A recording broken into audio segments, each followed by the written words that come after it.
Петмина представници на синдикатот на Еврокомпозит заедно со председателот на Гранковиот синдикат при Сојузот на синдикатите на Македонија Пеце Ристевски има едночасовна средба со вице-премиерот Кочо Андјушев, на која разговараа за остварувањето на технолошки вишок за 130 навработени, за исплатата на отпремнини во висина од околу 160.000 евра и за околу 2 милиони евра за останати плати и придонеси. Постигнат бил договор и синдикалците ги прифатиле предлозите на владата.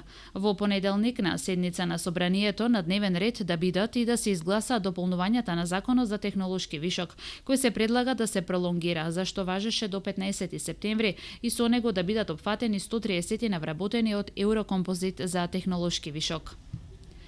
Средбата е официјално потврдена во соопштение од кабинетот на заменик председателот на владата заложен за економски прашања Кочо Андјушев.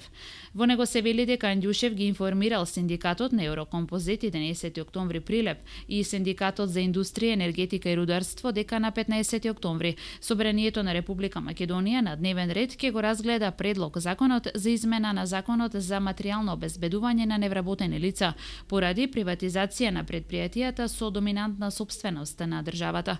Со овој закон ќе се уреди можноста за остварување на материјално обезбедување на вработените и во Еврокомпозит, на кој работниот однос им престанува поднос на технолошки вишок.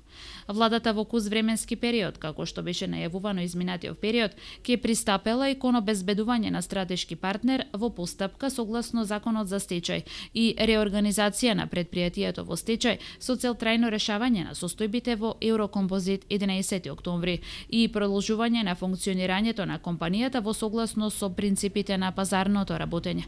Владата на Република Македонија е целосно посветена на решавање на состојбите во Еврокомпозит 11 октомври АД Прилеп, при што се имаат предвид интересите на вработените во комбинатот и јавниот интерес во компанијата, се вели во соопштението до медиумите од кабинетот на вице-премиерот Андјушев.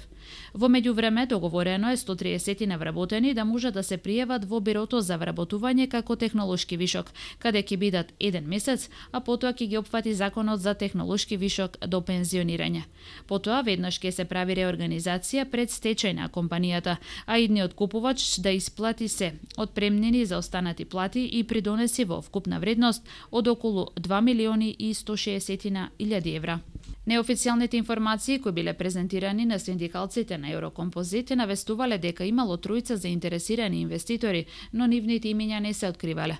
По денешните разговори синдикатот најави дека ќе чекаа до понеделник да видат дали дополнувањата на законот за технолошки вишок ќе се изгласаат во собранието. Доколку тоа не се случи, од вторник ќе ги продолжеле протестите пред владата. На вработените им се должат 20 на плати, а придонесите не им се платени повеќе од 6 години.